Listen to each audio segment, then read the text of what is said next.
Welcome to God's Own TV. Almighty God will grant your request.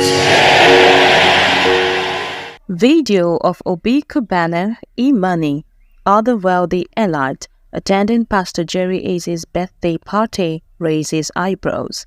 Many tongues were set wagging all over social media following the viral video of extravagant rich elite in around the country attending Pastor Jerry Aze's birthday Thanksgiving party. Recall that the founder and senior pastor of Streams of Joy International and convener of NSPPD, Pastor Jerry Aze, threw a bash to celebrate his 42nd birthday Thanksgiving in a lavishing style on Friday, October 4, 2024, with high-profile figures in attendance. Very influential people such as Cubana, E-Money, KC, Governor of Abia State, former First Lady of Nigeria, Patience Ebele Jonathan, and others were present at the event. Meanwhile, the video of the glamorous party ignited a whirlwind of reactions. Many netizens expressed their outrage, calling out Pastor Aze and his fellow ministers for their preference for wealthy elite over their devoted followers, while some others defended the man of God, expressing her displeasure over the dignitaries that attended the party. Maria Okeke wrote, "When it's time for tithe and offering, the poor will be in the forefront. But when it's time for celebration, the rich pastor that the poor had made rich will celebrate with his fellow rich class. African religious captives should wake up from their slumber." Kingsley Okoha wrote, "A lot of pastors in Nigeria will be the one to enter hellfire.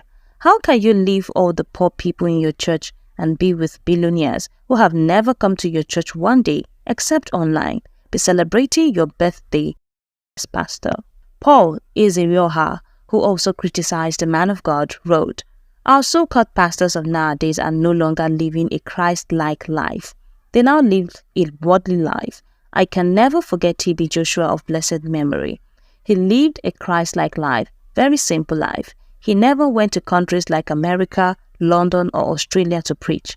Unlike pastors of nowadays, they prefer going to America or London. Then ask yourself, what will a man of God from Nigeria go to these two countries to preach about? What will they preach to them, if not go there and make money?"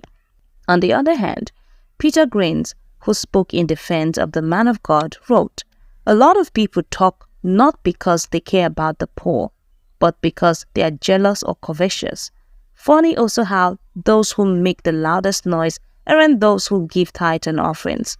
If you feel the pastor is living lavish on your own tithe and offerings, you can stop giving and let those who want to do so continue."